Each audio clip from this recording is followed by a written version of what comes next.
आपके साथ मैं हूं अंजना ओम कश्यप। वक्त राज तिलक का है और हम लोग आज मैनपुरी से, जो कि मुलायम सिंह यादव, अखिलेश यादव, समाजवादी पार्टी का गढ़ माना जाता है। तो 4 सीटें यहाँ पर है, जिनमें से 3 समाजवादी पार्टी के पास है, 1 बीजेपी के पास। लेकिन करहल, जिस चुनावी मैदान से अखिलेश यादव उतर रहे हैं, आपने अक्सर यूपी के चुनाव में सुना होगा एमवाई समीकरण, जो समाजवादी पार्टी के लिए महत्वपूर्ण माना जाता है। लेकिन बीजेपी के पास भी एक एमवाई है और वो है मोदी और योगी। तो ये एमवाई बनाम एमवाई की लड़ाई है। एमवाई बनाम एमवाई की इस लड़ाई में कौन है प्रबल, ये जानेंगे। हमारे साथ समाजवादी पार्टी की तरफ से विधायक राजू जी पहुंचे, तालियों के साथ स्वागत कीजिए।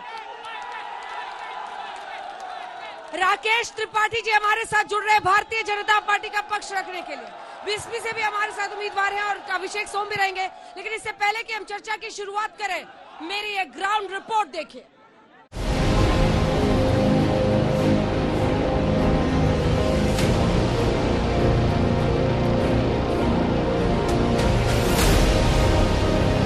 मैनपुरी लोकसभा क्षेत्र की करहल सीट पर आप इस वक्त मेरे साथ मौजूद हैं और करहल उन सीटों में शुमार है जिस पर पूरे देश की नजर टिकी हुई है।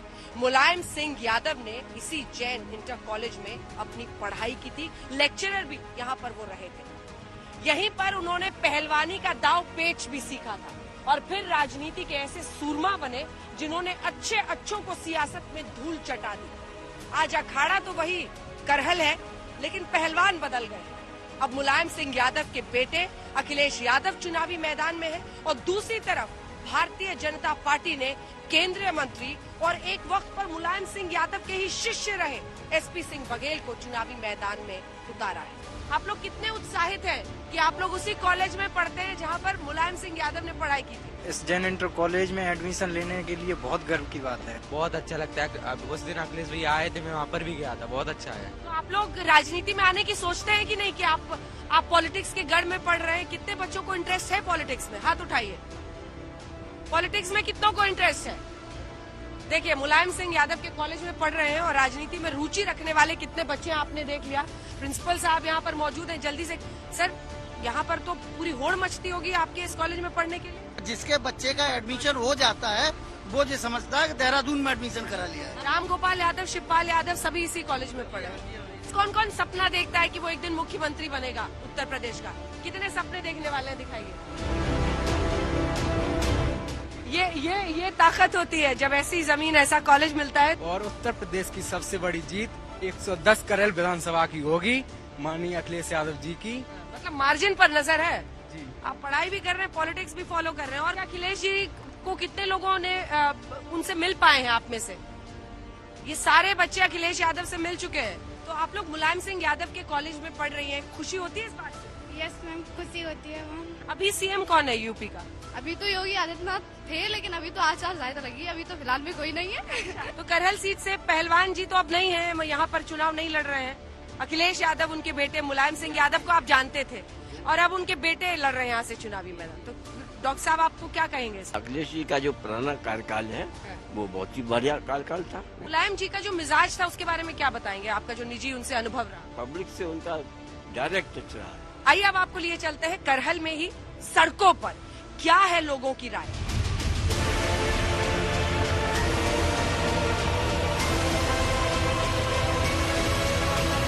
बताइए, यहाँ से अखिलेश यादव चुनाव लड़ रहे हैं, तो आपको क्या लगता है? 100% क्या 100 जीत उनकी होगी? आप बताइए। मुझे पसंद है अखिलेश यादव। यहाँ समाजवादी पार्टी का गढ़ है। आप बताइए सर, अखिलेश यादव चुनावी मैदान में, उधर से मंत्री को उतारा गया है, क्या लगता है आपको कौन जीतेगा? वो जीतेगा, पूरे प्रदेश में सबसे बड़ी जीत होगी। 2 लाख से जीत 1.5 लाख। ये मोदी और योगी जी ये कह रहे हैं कि अखिलेश यादव के क्षेत्र में हम करें क्या? यहाँ तो सब पहले से है, जब पहले से है तो तुम्हारा भी काम क्या है? जाइए यहाँ से। कौन किसको वोट दीजिएगा करहल से? अखिलेश को। करहल में चुनाव है, आप लोग किसको वोट देंगे? अखिलेश भैया। कौन जीतेगा यहाँ से? मोदी जी। मोदी जीतेंगे। यहाँ पे ये लग रहा है कि हमें तो ये दिखाई दे रहा है कि बीजेपी निकल रही है। बीजेपी क्यों नहीं? बीजेपी है। माहौल पूर्णतः भगवा में है और हमारी मैनपुरी की जनता ने पूर्ण रूप से मन बना लिया है माननीय जयवीर सिंह जी को जिताने की। समाजवादी पार्टियों का नारा रहा शुरू से खाली प्लाट हमारा, इसलिए ये सरकार मतलब आनी है। बाबा कितने साल से चूड़ी बेच रहे हैं? हमें हो गए करीब 40 वर्ष हो गई हैं। 40। हाँ। मुलायम सिंह यादव, अखिलेश यादव, समाजवादी पार्टी का गढ़ मैनपुरी करहल सीट से आप ग्राउंड रिपोर्ट देख रहे थे। जनसंघर्ष से जुड़े कवि गोरख पांडे ने कविता लिखी थी कि समाजवाद बबुआ धीरे धीरे आई, हाथी पर आई, घोड़ा पर आई, अंग्रेजी बाजा बजाई, समाजवाद बबुआ धीरे धीरे आई। उत्तर प्रदेश में पिछली बार बीजेपी आ गई, लेकिन इस बार आर पार की जंग है अखिलेश यादव के लिए। और इसी के लिए आप देखिए केंद्रीय मंत्री एसपी सिंह बघेल को बीजेपी ने चुनावी मैदान में उनके खिलाफ उतारा है। दम है। आइए लिए चलते हैं आपको राजकिला के मंच पर। तो आइए अब चर्चा की शुरुआत करते हैं। मैनपुरी में जनता सवाल पूछेगी, नेताओं को जवाब देना है। सबसे पहले राजकुमार यादव जी, जो कि विधायक हैं समाजवादी पार्टी की तरफ से। हमारे साथ बीएसपी की तरफ से अशोक चव्हाण जी हैं, जो कि कैंडिडेट है। तालियों के साथ इनका स्वागत कीजिए भाई, कोई तो इनके लिए भी ताली बजाइए यहाँ पर। अभिषेक सोम जी भी समाजवादी पार्टी का पक्ष रखेंगे, लेकिन मिस्टर राकेश त्रिपाठी, राष्ट्रीय प्रवक्ता भारतीय जनता पार्टी उत्तर प्रदेश, ये गढ़ माना जाता है। करहल मैनपुरी समाजवादी पार्टी का गढ़ है। ऐसे में जो तमाम यादव परिवार है, जो समाजवादी पार्टी परिवार है, वो कह रहा है कि आपने मंत्री एसपी सिंह बघेल जी को यहाँ पर उतार कर उनके साथ बड़ी नाइंसाफी की है। किया है क्या? देखिए, ऋषि मयन की यह नगरी मैनपुरी राजा तेज प्रताप सिंह का तेज था कि मुगलों के दांत खट्टे करने का काम किया था। इस मैनपुरी को जब आपने मुलायम सिंह का गढ़ कहा तो बड़ा दुख हुआ। आप मुलायम सिंह का गढ़ कह रही हैं और यहाँ पर समाजवादी पार्टी के दो नेता प्रवक्ता हाजिर हुए हैं, क्योंकि गढ़ बचाने के लिए अकेले किसी में कुव्वत नहीं है, ये ताकत है भारतीय जनता पार्टी की। भारतीय जनता पार्टी के कारण मैं आपको जिम्मेदारी के साथ बता सकता हूं अंजना जी, भारतीय जनता पार्टी ने अभी पंचायत के चुनाव में जहां पर कमल का फूल खिलाने का काम किया है, यह मैनपुरी की जनता है, जहां एमवाई समीकरण के साथ है, मोदी योगी के साथ है। यह एमवाई जाति मजहब में नहीं होगा। ये मैनपुरी आज उत्तर प्रदेश का इतिहास रच रहा है और करहल में आज अखिलेश यादव जी की हालत पतरी है, इसलिए दो प्रवक्ता भेजने पड़ रहे हैं। करहल में ही हम साइकिल को पंचर कर देंगे। अखिलेश जी के लिए एक्सप्रेस पे चढ़ना मुश्किल हो जाएगा, क्योंकि एसपी सिंह बघेल सामान्य पृष्ठभूमि से मेहनत करके ऊपर निकल करके आए हैं, कोई विरासत की सियासत से नहीं आए हैं। उन्होंने सामान्य तौर पर, और आप जिन गढ़ की बात कर रही हैं, अरे ये गढ़ तो फिरोजाबाद में भी ढहाया है, यह गढ़ हमने कन्नौज में भी ढहाया है, यह गढ़ हमने अमेठी में भी ढहाया है। हम गढ़ ढहाने के लिए हैं, नए इतिहास लिखने के लिए हैं, नया रिकॉर्ड बनाने के लिए हैं, विकास की गंगा बहाने के लिए है, मैनपुरी का चेहरा बदलने के लिए है। यादव जी, पहली बात तो ये, पहले सवाल सुनिए सर, सवाल सुनिए, उत्तर दे दूं। इतनी दूर से आए तो विधायक जी सवाल सुनिए। मेरा सवाल आपसे यह है, एक सेकंड प्लीज। सवाल विधायक जी आपसे यह है कि अखिलेश यादव, आवाज बढ़े, अखिलेश यादव सेफ सीट खोज के मैनपुरी के करहल क्यों आए? पहली बात तो मैं ये बता दूं आपको, भाजपा के प्रवक्ता हैं, आप शांत कराइए, पहले हमारे लोग शांत हैं। भाजपा के प्रवक्ता ने महाराजा तेज सिंह जी का नाम ही पूरा नहीं ले पाया।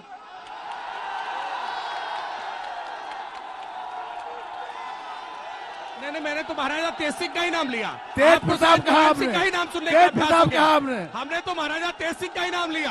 आप महाराजा तेज के प्रताप से घबरा रहे हैं। आपके लिए तेज प्रताप का मतलब महाराजा तेज सिंह के बाद पहचान है तो मुलायम सिंह यादव के नाम से मैनपुरी जिले की पहचान है।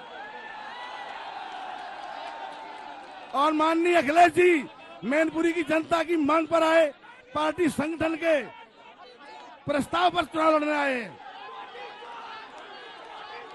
ठीक है, सेफ सीट चुना है कि नहीं अखिलेश यादव ने? आपने इसका जवाब नहीं दिया। मैनपुरी की जनता की मांग पर आए हैं। नहीं, ये कहा जाता है, सुनिए, आए क्या नहीं आए? पिताजी की छांव में आए हैं, पिताजी की छांव में। मैनपुरी की जनता की मांग पर आए, संगठन की मांग पर आए। फ्लोर ऑडियो बढ़ाइए जरा, आवाज नहीं आ रही है नेताओं की, प्लीज। आप लोग सुनेंगे नहीं तो फिर सवाल जवाब कैसे होगा? आप लोगों के सवाल नहीं होंगे। आपको इतना बड़ा मंच मिल रहा है, थोड़ा शांत रहिए प्लीज। आवाज कम है, सुनेंगे नहीं तो कैसे होगा? प्लीज शांत रहिए, आवाज बढ़ाओ, आवाज मत कीजिए। बोलिए सर, बताइए, पूछिए। मेरा सवाल आपसे ये है कि अखिलेश यादव अपनी लोकप्रियता का दम भरते हैं, कहते रैलियों में इतनी भीड़ आ रही है और भीड़ आ भी रही है, तो फिर सेफ सीट करहल क्यों सेफ चुनना सीट पड़ता पे है? नहीं आए, वो योगी जी से पहले चुनाव लड़ना चाहते हैं और दिखाना चाहते हैं कि उन्होंने पहले लड़ा। अरे तो गोरखपुर में योगी जी ने कहा था, अरे योगी जी ने गोरखपुर कहा था, तो वो भी पहुंच जाते गोरखपुर चुनाव लड़ने के लिए। एक सेकंड सर, योगी क्या जी जातीय योगी जी समीकरण, गोरखपुर क्यों गए? सर सुनिए तो, योगी जी गोरखपुर क्यों गए? क्या जातीय समीकरण विधायक अयोध्या क्यों छोड़ी? अयोध्या क्यों छोड़ी? गोरखपुर क्यों गए? मैं जवाब दे देता हूँ, मैं जवाब दे देता हूँ। मुझे बताइए ना, जाति समीकरण नहीं, क्या जिम्मेदार योगी जी गोरखपुर क्यों गए? 30% से ज्यादा यादव मैं है कह रहा हूँ, करहल योगी सीट जी पर। गोरखपुर क्या क्यों ये गए? वजह नहीं है? ये वजह नहीं है। अरे ईमानदारी से, ईमानदारी राजू से, जी ईमानदारी ईमानदारी से, ईमानदारी से ईमानदारी से। देखिए, चलिए, मैं अभिषेक बता सोम। देता हूँ, मैं बता देता हूँ, अब एक बार मैं बता DSP देता हूँ कि का मैनपुरी में क्यों आए। पिताजी की छाव में आप आए देख कि रहे हैं। शायद पिताजी लाज बचा ले, इधर लेकिन सुनामी मैनपुरी में भी है, लाज नहीं बचने वो वाली। कह रहे हैं हमारी आंधी है, आपकी क्या हस्ती है? देखिए मैडम, हाँ आप हमको हल्के मत आकिए। ठीक है सर, बताइए कैसे 59 में से 38 सीटें आप दिखा रही हैं। 59 में से 38 सीटें आप दिखा रही बीएसपी की। पता कर लीजिए, आपकी मीडिया दिखा रही, मैं नहीं दिखा रहा हूं। और आप हल्के में ले रहे हैं हमको। अरे हमारा वोटर साइलेंट है, हम बोलते नहीं है, करके दिखाते हैं, करके। अच्छा, हाँ, तो कितनी सीटें आ जाएंगी? ये सुनामी नहीं है, ये केवल दिखावा है। ये चोरों की नगरी है, ये चोर खड़े, चोर, ये चोर हैं। देखिए, आप किसकी बात कर रहे हैं? संसदीय भाषा का इनके इस्तेमाल कार्यकाल कीजिए। में, ये जनता ये है, तो आप राजकुमार चोर यादव कैसे जी से मैं कहेंगे? पूछना चाहता हूँ, जनता इनके है, कार्यकाल पार्टी में, की करता है, चोर कैसे इनके कहते हैं? कार्यकाल में, चोर मत कहो। इनकी सरकार में। अभिषेक सोम, वो कह रहे हैं कि जिस तरह से हमने अमेठी का किला ढहा, वैसे ही हम यहाँ पर भी सेंध लगा के मानेंगे। मुझे लगता है ये इनका ख्याली पुलाव है। और उत्तर प्रदेश की जनता, ये नौजवान, बताओ कितने भाइयों को नौकरी मिली है? मिली? बताओ तुम्हें क्या मिला है? केवल धोखा दिया है। ये सरकार केवल हिंदू मुसलमान की बात करती है। आप बात करते हैं जम्मू कश्मीर की बात करते हैं, ये बात करते हैं पश्चिम बंगाल की बात करते हैं। उत्तर प्रदेश की जनता को विकास चाहिए, और विकास माननीय अखिलेश यादव के नेतृत्व में मिलेगा। बताओ भाइयों, मिलेगा नहीं मिलेगा? बताओ तुम्हें साइकिल मिली या नहीं मिली? बताओ तुम्हें लैपटॉप मिला या नहीं मिला? सब कुछ मिलेगा। इनको हॉस्पिटल मिला, इनको साइकिल मिली, district to district four lane connectivity मिली। ये चुनाव ठीक केवल है, विकास अब जनता की बारी है। मैं फिर से मैनपुरी की जनता से रिक्वेस्ट कर रही हूँ, मैं दोनों तरफ से सवाल भाई लूंगी, लोगों, प्लीज थोड़ा लेकिन शांत उसके लिए होकर आपको मजा लो ना, अनुशासन रखना शांत होगा। होकर के, अब थोड़ा सा जनता शांत की हो बारी है, जाइए। आप लोगों के सवालों की बारी है, वेट कीजिए। जी, मैं ये पूछना चाहता हूँ, समाजवादी पार्टी कह रहे नौकरी कहाँ मिली है, 4.5 लाख नौकरी कहाँ गई? जब आपकी सरकार थी, आपके 5,000 में डिग्री मिलती थी। हमारी सरकार में कोई नकली कोई व्यवस्था नहीं। अबे जो पूरा बात देश है, यार। जो लोग पढ़ के आएंगे बिना किसी ट्रांसपेरेंसी के, बिल्कुल बिना रिश्वत के, कोई लिस्ट सैफई से नहीं आ रही, ना लिस्ट सैफई से आ रही है, ना लिस्ट आजमगढ़ से आ रही है। जो पात्र होगा, पढ़ा लिखा होगा, वो नौकरी पाएगा। चलिए इधर से, जो डेवलपमेंट करेगा हम उसको वोट करेंगे। जो डेवलपमेंट, केवल विकास को वोट देंगे। जो दिखावा नहीं चलेगा, नाम बदलने की गवर्नमेंट नहीं चाहिए। 100 को 112 करने के कोई भी 3 फायदे बता दो आप। 100 को 112। विकास का मुद्दा क्या है? आप विकास की बात करिए ना। विकास की बात क्यों नहीं करते? राकेश त्रिपाठी जी वो कह रहे हैं विकास की बातें आप लोग नहीं करते। देखिए, सिर्फ मैनपुरी हिंदू की मुस्लिम करते हैं। जवाब ये दीजिए। मैनपुरी की जनता है, ये मैनपुरी की जनता जानती है कि कैसे मुलायम सिंह यादव जी के शासनकाल में ज्ञान प्रकाश गुप्ता और पंकज गुप्ता की घंटा घर पर गोली मारकर हत्या हुई थी। क्या मैनपुरी भूल गया है? आज हमने 5 वर्ष के शासनकाल में एक भी हत्या नहीं होने दी है। 5 वर्ष के शासनकाल में एक भी अपहरण नहीं हुआ है। 5 वर्ष के शासनकाल में एक भी डकैती नहीं हुई है। उत्तर प्रदेश में कानून का राज लागू करने का काम हमने किया है, और जब कानून का राज लागू होता है तब विकास आता है। कमल के फूल पर लक्ष्मी जी बैठकर आती है। ये सैफई ने केवल डकैती डालने का काम किया है, लूटने का काम किया है, और इनके पैसे तो कन्नौज से बरामद हुए हैं। कन्नौज में तो दीवार के पीछे से और जमीन के नीचे से मिले हैं। प्लीज इतना अच्छा मौका मत गवाइए, सवाल पूछिए। के प्रवक्ता से पूछ लूं मैं? भाजपा के प्रवक्ता राकेश त्रिपाठी जी से एक सवाल है मेरा। चूंकि आप ब्राह्मण समाज से आते हैं, खुशी दुबे का दोष क्या था? खुशी दुबे ने खून की उल्टियां क्यों गई? भारतीय जनता पार्टी इसका जवाब देगी? जवाब दीजिए। मैं बता देता हूँ बैटिंग क्यों कराई गई? अरे आप धर्मेंद्र सिंह को अपराध की पिच पर बैटिंग कराने वाली भारतीय जनता पार्टी किस नैतिक? नीरज मिश्रा का कटा हुआ सर आज तक बरामद न हुआ। नीरज मिश्रा का सर कटा हुआ आज तक बरामद न हुआ। वो आज ब्राह्मणों के हित की बात करते हैं, शर्म नहीं आती है? समाजवादी पार्टी आज अपराधियों के साथ खड़ी होती है। आपको विकास दुबे के अंदर ब्राह्मण दिखता है। अरे ब्राह्मण नाम देखना है तो ब्राह्मण त्याग की बात करेगा, तपस्या की बात करेगा, शिक्षा की बात करेगा। आप विकास दुबे के अंदर ब्राह्मण देखते हैं। हम विकास की बात करते रहेंगे, आप विकास दुबे की बात करते रहिए। अनुष्का दुबे नेता कोई नहीं सुन रहे, सुनो भाई, नेता बोल रहे हैं, मेरी सुनिए। आप लोग सुन नहीं रहे हैं। मैनपुरी की बेटी क्या हल्ला तमाशा अनुष्का दुबे प्लीज सर के साथ क्या हुआ? अरे नेताजी एक सेकंड, पहले आप अपने लोगों को बोलिए। आप भी बोलिए राकेश जी। शांत हो जाइए प्लीज भैया। देखिए आपके नेता अच्छा बोले, आप ताली भी बजाइए, लेकिन हो हल्ला मत कीजिए। जब वो बोलते हैं तो सुन लीजिए, बोलिए। एक ब्राह्मण कन्या नवोदय विद्यालय की छात्रा, हाई कोर्ट ने फटकार लगाई, SIT STF आज तक केस क्यों नहीं खोल पाई 1.5 साल में? इनके लिए हर पीड़ित की जाति है, इनके लिए हर अपराधी की जाति है। आज ही उन्नाव में समाजवादी पार्टी के एक मंत्री के बेटे को हमने गिरफ्तार किया है, जिसने एक बच्ची का बलात्कार करके जमीन में गाड़ने का काम किया है। उन्नाव में जिस दलित बेटी की लाश मिली है, उन्नाव से कहना है कि समाजवादी पार्टी के कुलदीप सेंगर याद है सर, इस पर भी जवाब दीजिए। दे रहा हूँ। उसकी माँ कह रही है कि समाजवादी पार्टी के दे रहा हूँ, आप लीजिए।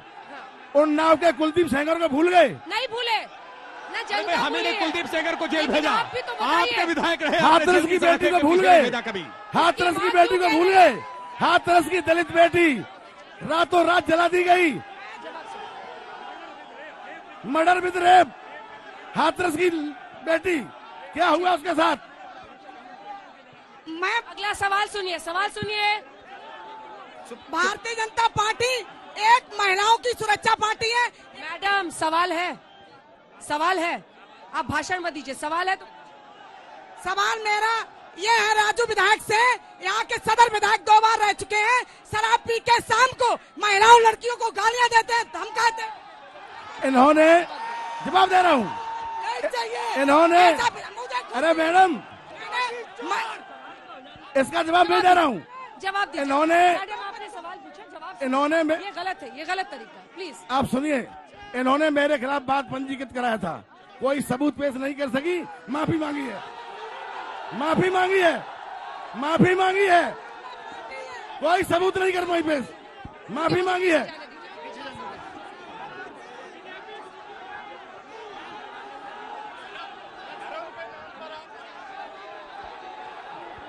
बताइए, समाजवादी पार्टी के अलावा दूसरी कोई सरकार यहाँ नहीं बनेगी। समाजवादी पार्टी में मुद्दे हैं, मैं बता रहा हूँ। साइड हो। किसान परेशान है, युवा नौकरी के लिए दर दर भटक रहा, बेरोजगारों पे लाठियां बरस रही। मैम, लोकतंत्र में सरकार ऐसी होनी चाहिए कि सिंपैथी होनी चाहिए। महंगाई बढ़ रही है, किसान परेशान, नौजवान बेरोजगार, ये है इनका इशू। पूछ रहे हैं इस पर राकेश जी जवाब। मैनपुरी की जनता जानती है, मैं तो मैनपुरी की जनता के सामने कह रहा हूँ। 7 लाख मीट्रिक टन गेहूं खरीदा था इन्होंने अपनी सरकार में, 57 लाख मीट्रिक टन गेहूं खरीदा है योगी सरकार बात नहीं करेंगे, किसानों के मुद्दे पे बात नहीं करेंगे।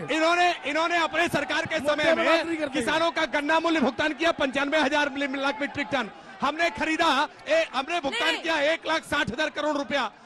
किसने भुगतान किया है किस गन्ना किसानों का? किसने खरीदी है गेहूं की फसल? अगर आप हिजाब और अब्बाजान में फंसा के रखिएगा तो रोजगार पर क्या जवाब दीजिएगा? सही बात है। उत्तर प्रदेश में हमने रोजगार दिया है, 4.5 लाख भर्तियां हमने उत्तर प्रदेश में की है बिना भाई भतीजावाद के। ये तो सैफई में महोत्सव कराते थे, सैफई में इनके लिए रोजगार देते थे, बॉलीवुड की नर्तकियों को केवल, इनके लिए मौज मस्ती ही केवल इनकी सरकार चलाने का जरिया था। देखिए, फिर आप लोगों के सवाल नहीं पाएंगे। एक इल्जाम लगता है कि परिवार ने, जो अखिलेश यादव, मुलायम सिंह यादव का परिवार है, वो सिर्फ मैनपुरी, सैफई, यही इलाकों में इटावा, अपने ही इलाकों में विकास किया, बाकी जगहों पर इनके मुख्यमंत्री जिस जनपद से आते हैं, हमारे राष्ट्रीय अध्यक्ष जी अखिलेश यादव ने वहां पर एम्स की स्थापना की थी। आप पता करिए, झांसी में किया, जौनपुर में किया मेडिकल कॉलेज, गोरखपुर में, यूपी का कोई जिला बताइए जो 4 लेन से न जोड़ दिया हो। ये विकास की बात नहीं करते, ये विकास की बात नहीं करेंगे, दवाई की बात नहीं करेंगे, पढ़ाई की बात नहीं करेंगे। पाकिस्तान, अफगानिस्तान, हिजाब, अब्बाजान, अरे मुद्दों की बात करो, मुद्दों की बात करो। मैं तो मुद्दे की बात कर रहा हूँ। ये समाजवादी पार्टी के शासनकाल में 300 रुपए की पेंशन मिलती थी, 300 रुपए समाजवादी पेंशन, और वो भी इनके कैडर को मिला करती थी। भारतीय जनता पार्टी की सरकार आने के बाद हमने उसको 1000 रुपए करने का काम किया और हमने संकल्प लिया है कि सरकार 10 मार्च के बनने के बाद हम 1500 रुपए पेंशन देने का काम करेंगे। इनके शासनकाल में फर्रुखाबाद के कायमगंज में सोनाक्षी सिन्हा और जैकलिन फर्नांडिस को भी राशन मिल रहा था। आप देखिए, जैकलिन फर्नांडिस और सोनाक्षी सिन्हा अभी एक भाजपा के साथी ने एक सवाल किया रोजगार को लेके। मेरा भाजपा के माननीय सभी नेताओं से एक सवाल है, जब काशी में बहुजन समाज के सफाई कर्मचारियों का पैर धो के नाटक जो माननीय मोदी जी ने किया, और मैं भारतीय जनता, सवाल क्या है आपका? सवाल मेरा ये है, क्या पैर धो के सफाई कर्मचारियों के बच्चों का पेट भर जाएगा? क्या सफाई जवाब दीजिए राकेश जी। देखिए, सफाई कर्मचारियों को मान दिया है, सम्मान दिया है, हमने उनको रोजगार भी दिया है। कुंभ के मैदान में भी प्रधानमंत्री जी ने देश में पहली बार दृश्य है। आपको पीड़ा हो रही है ना हरिजनों के पैर धुलने से, बहुजन समाज के पैर धुलने से आपको पीड़ा हो रही है ना। हमेशा आपने दलितों को अपमानित किया है, पीड़ित किया है, प्रताड़ित किया है, उनके जमीनों को कब्जा करने का काम किया है। जिस गाड़ी पर सपा का झंडा, समझो उसमें बैठा गुंडा, यही परिभाषा होती थी ना। दलितों पर अत्याचार आपको। मैडम श्याम भाई, मैनपुरी की जनता, विधायक जी सुनिए सवाल। मैनपुरी की जनता यहाँ की गुंडाई से निजात चाहती है और आगामी 20 तारीख को कमल के फूल पर बटन दबाकर। आपका सवाल क्या है सर? सवाल क्या है? देखिए, सवाल क्या है? हमारा सवाल ये है, यहाँ के विकास, और उसके लिए ठाकुर जयवीर सिंह आए, वो विकास और बेरोजगारी दूर करेंगे। आपको लगता है कि यहाँ पर गुंडागर्दी होती है? आप कह रहे हैं उससे निजात। क्या गुंडागर्दी? गुंडागर्दी के नाम पर यहाँ पर चैनल लूटी जाती थी, यहाँ पर जो है सड़कों पर तांडव होता था, तमाम लोग जो है बंदूकें लेकर घूमते थे। योगी जी की सरकार में कोई गुंडा माई के रात दिखाई नहीं। वो कह रहे हैं कि कानून का राज आया है योगी सरकार में, वरना यहाँ पर अपराधी गुंडे हथियार लेकर सरेआम घूमते थे। आपका जवाब? मैडम अपना मोबाइल बचा के रखना, मोबाइल बचा के रखना, अपना मोबाइल बचा के रखना। यहाँ इतने चोर इकट्ठे हो गए हैं, अपना मोबाइल बचा के रखना। ये कानून का राज है। ठीक है, थोड़ा सा पुश कीजिए राकेश। यही तो समाजवादी पार्टी के शासनकाल में होता था ना। शाम को बच्चियां घर से बाहर नहीं निकल पाती थी, एंटी रोमियो स्क्वाड लेकर के आना पड़ा था योगी आदित्यनाथ जी को। और एंटी रोमियो स्क्वाड आने के बाद आज हमने संकल्प लिया है कि हम संकल्प पत्र में हमने कहा है हम बच्चियों को अब स्कूटी देंगे ताकि वो स्कूटी पर चढ़ करके अपने विद्यालय जा सके। वरना सपा के शासनकाल में तो बच्चियां स्कूल नहीं जा पाती थी, रोमियो उनको परेशान किया करते थे, सोहदे उनको परेशान किया करते थे। आज हमने कानून व्यवस्था देने का काम किया है, बच्चियां खुलेआम आज आसानी से विद्यालय जा सकती हैं। हिजाब का विवाद तो तब होगा जब बच्चियां स्कूल पहुंचेंगी। यहाँ तो उत्तर प्रदेश में स्कूल पहुंचना मुश्किल था। हमने आज महिलाओं की सुरक्षा सुनिश्चित करने का काम किया है। हमने आज बुजुर्गों की यहाँ पर उनको पेंशन देने का काम किया है। आप लोगों से मैं फिर रिक्वेस्ट कर रही हूँ, प्लीज शांत हो जाइए। मैं अभी भी कोशिश करूंगी आपके सवाल हो, लेकिन अगर आप लोग ऐसे करेंगे तो फिर नहीं हो पाएगा। प्लीज, आज मैनपुरी को पूरा देश देख रहा है, अगर आप ऐसे करेंगे तो नहीं हो पाएगा। रिक्वेस्ट कर रही हूँ आप लोगों से, हाथ जोड़कर रिक्वेस्ट कर रही हूँ, प्लीज शांत हो जाइए, किसी को चोट नहीं लगनी चाहिए। बोलिए सर, बताइए। इधर कहते हैं कि उधर गुंडागर्दी होती थी, वो कह रहे बेरोजगारी महंगाई पर काबू नहीं है। आप क्या कह रहे हैं यहाँ पर कि आपको वोट मिले? देखिए मैडम, मैं दोनों लोगों से कहना चाहता हूँ कि जो मुद्दे हैं उन मुद्दों पे ये कोई बात नहीं कर रहे। विकास के मुद्दे कोई बात नहीं करेगा। मैं मैनपुरी का रहने वाला हूँ। क्या समाजवादी पार्टी ने मैनपुरी को क्या दिया, भारतीय जनता पार्टी ने मैनपुरी को क्या दिया, इसकी कोई बात नहीं कर रहा है। केवल बात कर रहे हैं कि उनका सर कटा हुआ कहाँ गया, उनका क्या हुआ, उन्होंने जेब काट ली, उन्होंने जेब काट ली। ये क्या तमाशा है? लेकिन जनता मायावती जी को खोज रही है कि कहाँ है वो, इस बार दिखी नहीं। मायावती 2-3 रैली की मायावती जी काम कर रही हैं। देखिए वो क्या कह रहे हैं। ऐसा नहीं है, मायावती जी कहाँ है मायावती जी? दिखाइए। 38 सीटों पे आप दिखा रहे हैं हमको, आज 59 में 38 पे बहन जी की सरकार बनने जा रही है। आप लोग बहन जी की सरकार बना रहे हैं और ये बोल रहे हैं मायावती जी। कुल मिलाकर आपके लिए, अब एक सेकंड देखिए, आप ही के लोग हैं। शांत हो जाइए भाई, आप ही शांत हो जाइए। अरे आप ही के शांत हो विधायक जी जाइए। है, आप ही के विधायक जी है जो कह रहे हैं। अरे प्लीज सपा के लोग चोट न अपने लगे, नेता की आप बात लोगों सुन को लो कोई चोट भाई। लगेगी। अरे सपा के लोग अपने नेता की बात सुन ले कम से कम। 100 सैया का बेड, सैनिक स्कूल, इंजीनियरिंग कॉलेज, महिला डिग्री कॉलेज, अत्याधुनिक बस अड्डा और 27 बड़े पुल, 4 4 लेन इस सरकार में बने। क्या समाजवादी चलते हैं उसमें? ये भाजपा के लोग नहीं चलते क्या? इनके बच्चे नहीं पढ़ते वहाँ? ये अपना एक काम बता दे, एक काम। वो ये कह रहे हैं कि उन्होंने बहुत विकास किया है, तो ऐसे में क्या उसमें क्या मतलब एक समुदाय है सिर्फ जो उसमें चलता है, पूरे मैनपुरी के लोग चलते हैं? नहीं, विकास किया है उन्होंने, केवल सैफई का विकास किया है, एक गांव का विकास किया है। हमने आज पूरे उत्तर प्रदेश का विकास करने का काम किया है। बिजली के मामले में किस तरह उत्तर प्रदेश में परिवर्तन आया है, उत्तर प्रदेश की जनता महसूस कर रही है। उत्तर प्रदेश में आज चाहे गांव हो, चाहे गरीब हो, चाहे किसान हो, हमने सबका उत्थान करने का काम किया है। वरना कोरोना में तो ये तो भाजपाई वैक्सीन बता रहे थे, सुनिए, भाजपाई वैक्सीन बता करके कोरोना से राम गोपाल यादव जी कह रहे हैं आपके टाइम में कि आपने बलि का बकरा बना टाइम दिया में SP तेरी सिंह बघेल। 1 रुपए का इलाज नहीं कराया। ये गढ़ है समाजवादी पार्टी का, मुश्किल होगा। मैं पूछ रहा हूँ कि अभयराम यादव पहली बार चुनाव प्रचार करने के लिए क्यों उतरे हैं? क्यों समाजवादी पार्टी के पूरे परिवार को गंगा की घर जाना पड़ रहा है? ये मुश्किल चलिए हो रही यहीं है पर हमें समाजवादी इस पार्टी के कार्यक्रम लिए। का अंत करना होगा। हम आपको बता दें कि राष्ट्रलक का कारवां सोमवार को पहुंचेगा कानपुर। वहां की जनता दागेगी सवाल, नेताओं को देना होगा जवाब। फिलहाल के लिए राष्ट्रलक में मैनपुरी से इतना ही, क्योंकि यही वो सीट है करहल मैनपुरी में जहां पर अखिलेश यादव बनाम SP सिंह बघेल की जंग होने वाली है। आप देखते रहिए आज तक।